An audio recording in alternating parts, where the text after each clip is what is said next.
Shane Williams, and I'm the director of the museum.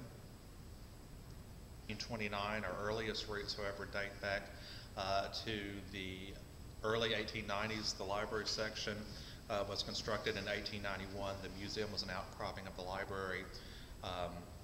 When the original structure was built, citizens of Helena and Phillips County donated articles to the museum or to the library for display. 40 years later, by the 1920s, they've run out of room basically, so they built the museum edition here, and it started construction in the late 20s. 1930, in February, the building was dedicated. So we are the oldest purpose-built museum in the state. Originally, we were set up to be an art gallery that's along the mezzanine walls where the cases and display cases are today. Originally, art hung from the walls up there, but it was changed over probably about 40 years ago to include more displays, and they've kind of moved away from the art gallery style here at the museum. We feature quite a few artifacts that are interesting. Notably here next to the entranceway. These are our original first edition Mark Twain's. Mark Twain was instrumental in getting the library built. The society ladies are the ones who founded the library, wrote to various contemporary authors during the day, and Mark Twain was so taken by the efforts of the ladies that he sent multiple books in and multiple correspondence in. So we have some signed first edition Mark Twain still in our collection. And of course, the book here you see in the upper left-hand corner with this photograph. They ran a program in 1889 that was located in Armory Hall downtown, and it was called the Carnival of Authors. And what they did was they had a production of Shakespeare plays, they had musical numbers, and they also had on display this collection of autographs. So in addition to the authors that they wrote to, they also wrote to various other individuals who were famous, so to speak, in the late 19th century. And so they were able to get autographs from these individuals, and then they charged an admission to have them on display. This is a map of Helena. This is post-Civil War, 1879, 1880. So during the Reconstruction, yes, basically. So this is during Reconstruction, the latter part of Reconstruction. The thing about this map is if you look and see, you see the ground that shows the hills that used to run through Helena. And you will see this was the site of Fort Curtis. Where? Right here, underneath my finger, at the corner of Porter and Columbia Street. So right here? No, you go. Or right here? Right, no, right here, underneath my finger. Okay, right here? So in that area, you will also see a pond here and a pond here with low ground. And so they took these hills, as you see, they've got different elevations on them. All that was removed during the 1870s, and everything was filled in on this side over here. So is that one of the hills that is over like Fort Curtis today? No, that hill is... The one that I was on top of? You're talking about Battery C? Yes. Okay, so Battery C is in this area here. So this would be Battery C. Oh. That's a little ways away from the actual fort. It is, yes. So this would be Battery C. This is Battery B. And Battery A was located up in this area. Battery D was located in this area right here. Didn't Fort Curtis act as a buffer for one of the major battles? Well, I mean, Fort Curtis, it supplied support during the major battles. You know, of course, we also had the gunboat Tyler that was here, which we'll show more in the back room with the diorama. Oh. So really, all the batteries and the forts worked in tandem with each other. But the Confederate troops came across Crowley's Ridge. They came from the north and they came from the south. But that's better explained in the diorama in the back room, though, so you'll get a better visual of it.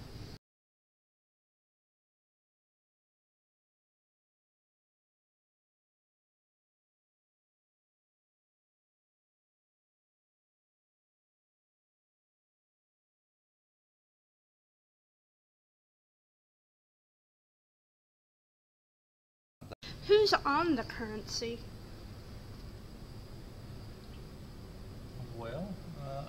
this gentleman is. These are the older currencies. This is from 1862, so of course these don't have any. Local banks and local businesses printed their own currencies. Did they have the legal right to do that? They did. Well, Patrick Cleveland was one of the more celebrated generals of the Confederacy. Although he did not fight here at the Battle of Helena, he was killed actually at the Battle of Franklin. Okay.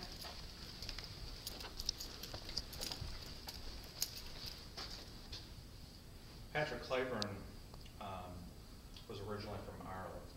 Oh. He immigrated to the United States. He became a pharmacist. He worked as a lawyer here in town.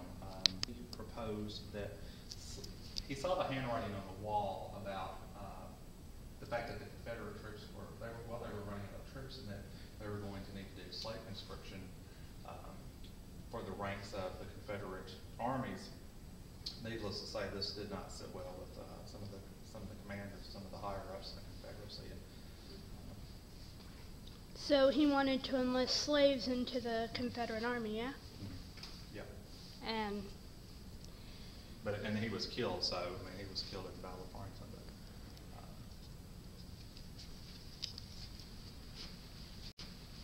Okay, so these are the 7 generals of the Confederacy. Patrick Cleveland being on the top. He was killed in the Battle of Franklin. The second general you see there is Thomas Hyman. He actually survives the war, but he's assassinated shortly afterwards in 1868, which we'll talk more so about that here in a minute. James Tappan, he also survives the war. He was a member of a prominent family here in Helena. He was a merchant. And he, after the war, goes into multiple business ventures.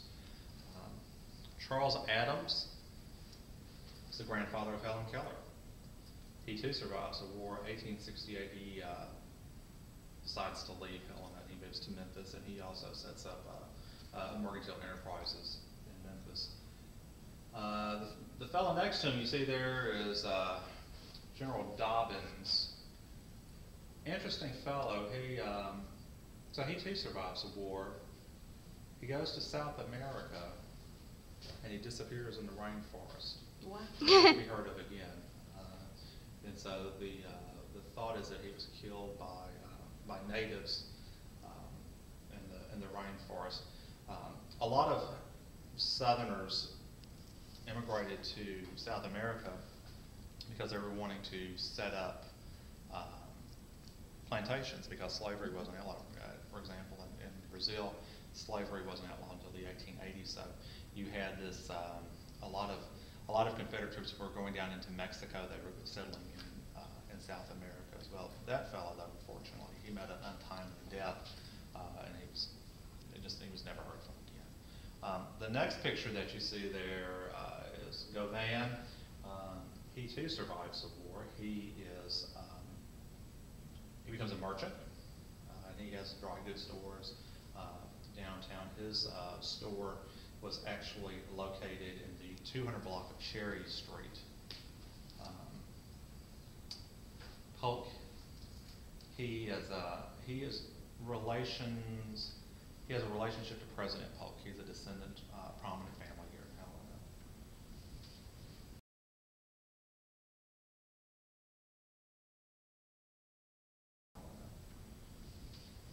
All right, so if we come over here, we're going to turn our attention back to Thomas Hyman. Remember I said earlier that he was assassinated in his house. So Thomas Hyman survives the war. Helen is in Reconstruction government in the 1860s, the late 1860s. Thomas Hyman is a very loud and outspoken individual. So he runs afoul of the Reconstruction government, or what is commonly called the carpetbag government. Here in Helena, he is sitting in his parlor, which is located in this picture, which is located in this house here. It is a late September day. The windows are open, and someone fires a shot through the parlor window and kills him. This is the bullet that kills him. So it's somewhat of a large lead slug. He manages to hold on for a couple of hours, No one ever found out who did it, although the local lore has it that it was someone connected with Reconstruction government. There was a confession made in the county jail. There were two African Americans had confessed to killing him. However, their stories didn't pan out, so their accounts were discredited. In this case, you'll see here Patrick Cleburne. This is his prayer book. The large picture you see here in the middle, that is the site of Fort Curtis. Now you'll notice the vantage point of Fort Curtis. You see how high up you are? Mm-hmm. Because that was the hill that originally existed before it was taken down. And if you look at this door, try not to pay any attention to the burnout house. The original fort was where the large Baptist church stands. And the hillside used to go to about to the middle window, so they removed that much dirt off of it to fill in this area over here. So the original fort stood considerably higher than it would be today.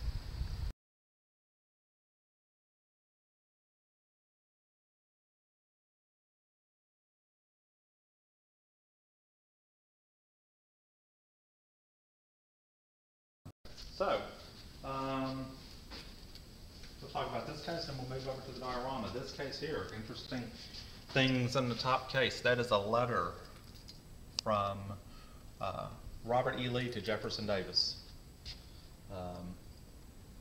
at the conclusion of the war, so that's 1866.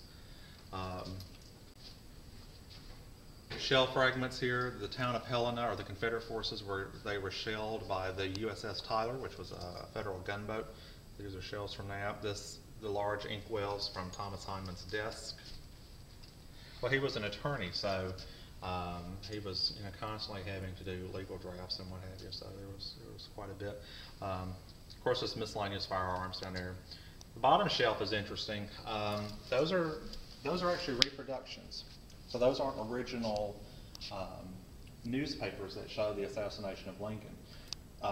These two copies were mass-produced as souvenirs in the latter part of the 19th century. So although they're not original, and we know that because of certain things that are printed on the newspapers, they were still quite popular at the time. It was a memento and souvenirs for the mass public. The desk here belonged to Thomas Hyman. That was located in this house. Remember I said he was an attorney. And that, of course, is Thomas Hyman. What role did Thomas Hyman play in the Battle of Helena, if he played a role? Well, Thomas Hyman didn't. He was out fighting other battles in other parts of the state. Generally speaking, the Confederate forces, the Confederacy, were involved in engagements outside of Helena because that's where the need was. They were mostly fighting in the eastern theaters. Well, Thomas Hyman, he was instrumental, really politically here in Arkansas. He wielded some influence. So he primarily dealt with them in a political nature here in Arkansas. Like I said, he was a rather outspoken critic. He actually worked in government. Sometimes he was elected as a representative. So that was his primary contribution.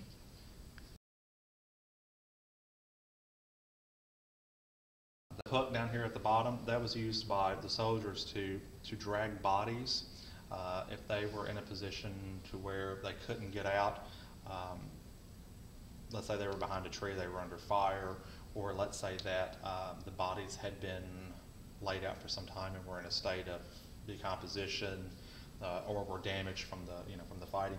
They would use the hooks on the end of their rifles to drag the bodies as opposed to touching them. They would also use them to hang pots off of to cook with as well too. And of course, these are lead ball makers, bullet makers. So let's talk a little bit about the diorama here. So if y'all will stand on this side over here, where you can kind of get a better view of what's going on in the diorama. The diorama's position true to direction, north, south, east, west. The diorama itself does not place the buildings in their proper place. Okay, because it's not primarily concerned with that. It's primarily concerned with the placement of the troops. So keep that in mind as you're looking at the diorama. It's the placement of the troops and the positioning of those individuals that's paramount with this diorama. So what the diorama does is it shows the positionings of the troops of the Confederates coming into Helena. It shows the positions of the Union troops that are defending Helena. Remember earlier I said that everyone was out fighting in the Eastern Theater? Mm-hmm. Okay. So it's 1862. Arkansas, the west side of Arkansas is relatively undefended, okay? Because everyone is fighting in a different part of the South, okay?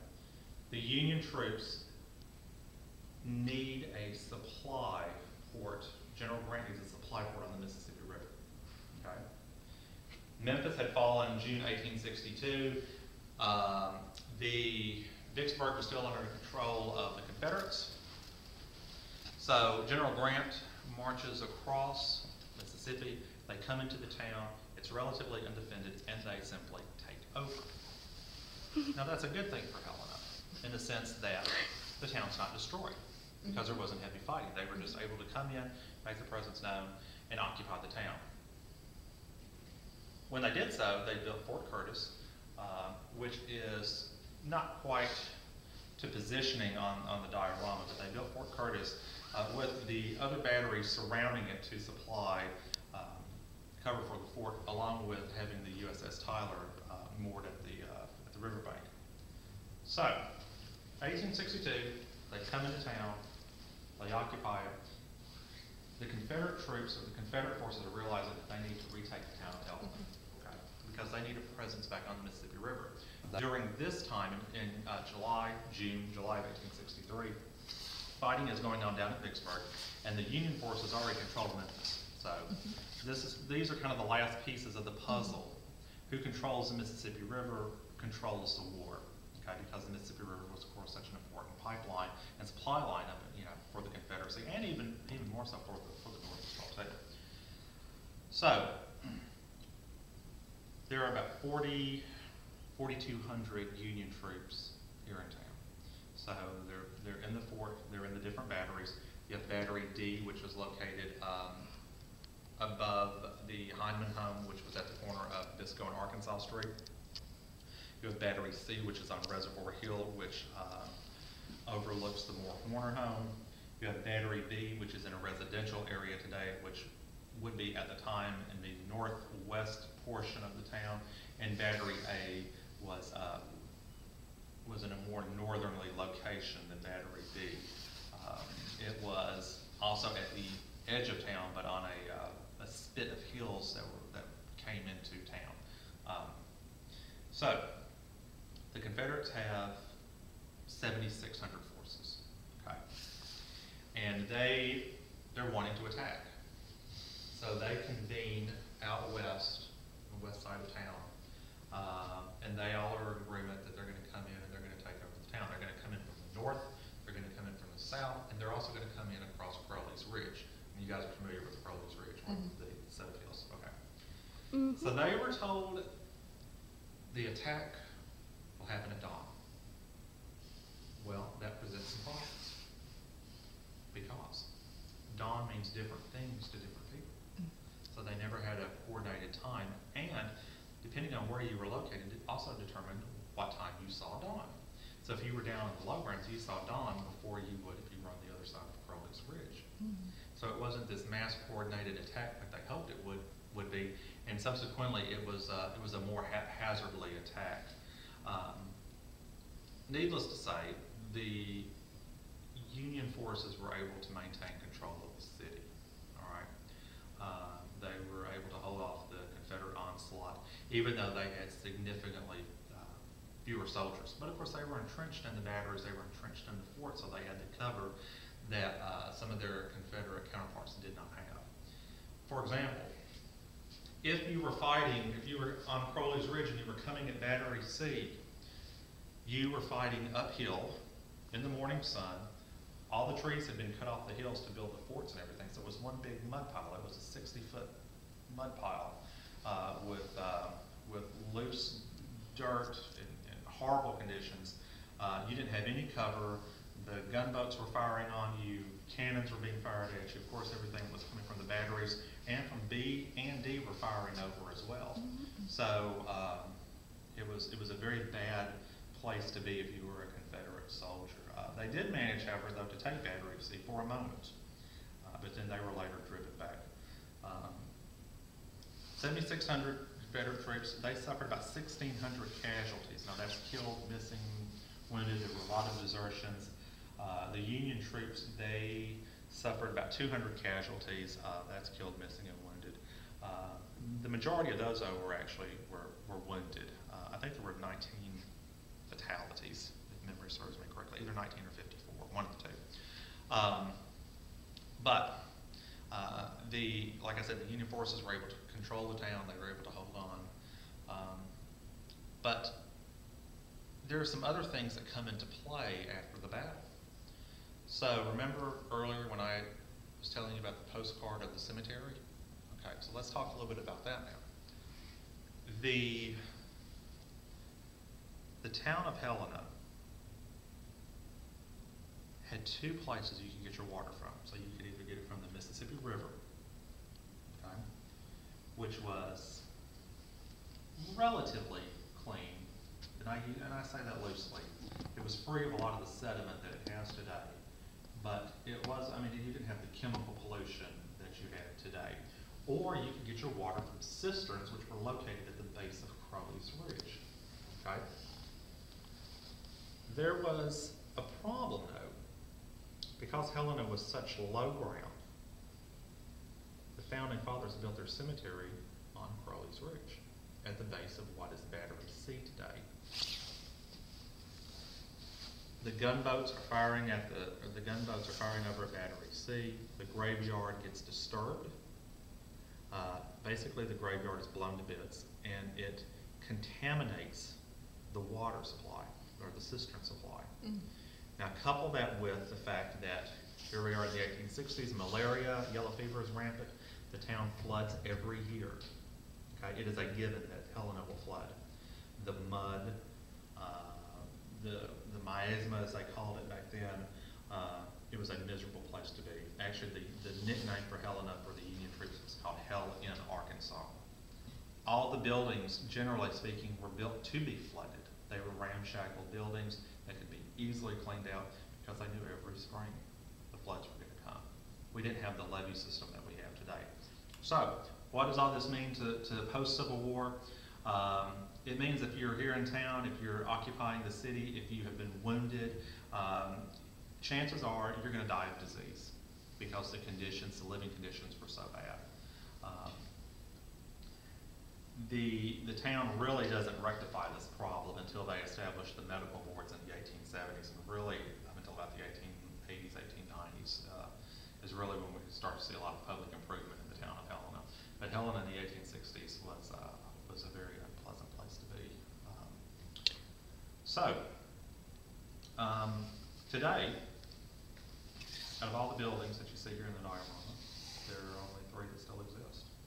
So you have Esteban Hall, which belonged to the Hanks family. You have the Warhorner House, which is in behind the replica of the fort today. And then you also have the Tap and Pillow Home, which is located at the corner of Poplar and Market Street. And this home was built in 1858. So these are the only 3 homes that are still left. You see the Hicks home down here, closer down, that was located on Ohio Street. We just lost that one about 7 to 8 years ago. That one was torn down. This house here, you see the Hyman House, was torn down around 1910, 1911, and the high school was built on that site. Down below that is Sacred Heart, which is Colonel Biscoe's home. It becomes the nunnery, basically, that we saw out on the spindle rack. The building here in front with the lattice work on the top, that was the Hargraves home. That building stood where Helena National Bank today stands at the corner of Elm and Cherry Street. St. John's Church, the Episcopal Church, that was the home of Patrick Cleveland, or his church home. That building existed till about 1898, 1899, when it was torn down and the Episcopal Church was built next door. remember too that it was, and remember, 1860, the county is only 40 years old. So a lot of the ground hasn't been cleared out at the time. So the undergrowth, we have the old growth forest. Getting around Phillips County was very difficult at the time. They had started clearing out some on the south end, but generally speaking, it was wild country. And of course, the town of Helena was only a couple of streets wide. It really only consisted of about 3 streets. And the town that we know today, as I mentioned before, really doesn't come into play until about 1880. Now the flag you see behind you here, this is the Phillips Guard flag. This is a Civil War era flag that was presented by the ladies of Helena. It was used during the Civil War, so it was presented to the Phillips Guard in yellow rifles. You see this flag later in a picture from 1892 when they're dedicating the new Cleveland Monument. So earlier I said that Patrick Cleveland was killed at the Battle of Franklin, 1864. He was buried in Franklin, Tennessee. 1870, they dig him up and they bring him to Helena. They bring him to his home. He's put in a small grave in Maple Hill Cemetery, which incidentally is the new city cemetery, the one that was blown to bits. They moved all those bodies and they put them at the Maple Hill Cemetery. 1870, he has a small gravesite. The time in between, we're starting to see the romanticization of the lost cause. There was a lot of pro-Confederate groups that were wanting to continue in the remembrance of the war, the United Daughters of the Confederacy, so on and so forth. So there was a large monument built in Maple Hill Cemetery, and this flag is shown in pictures from 1892 at the dedication. And this has been in our collection since 1920s. So I'm guessing that's where the saying "the South will rise again" came from, the romanticism of the Confederate War. Mm-hmm. Yes. This is Maple Hill Cemetery, or Confederate Cemetery. Confederate Cemetery is housed within Maple Hill Cemetery. And the statue you see there is the monument to the Confederacy. Patrick Cleveland's gravesite is just to the side of that. It's a smaller shed next to the flag poles.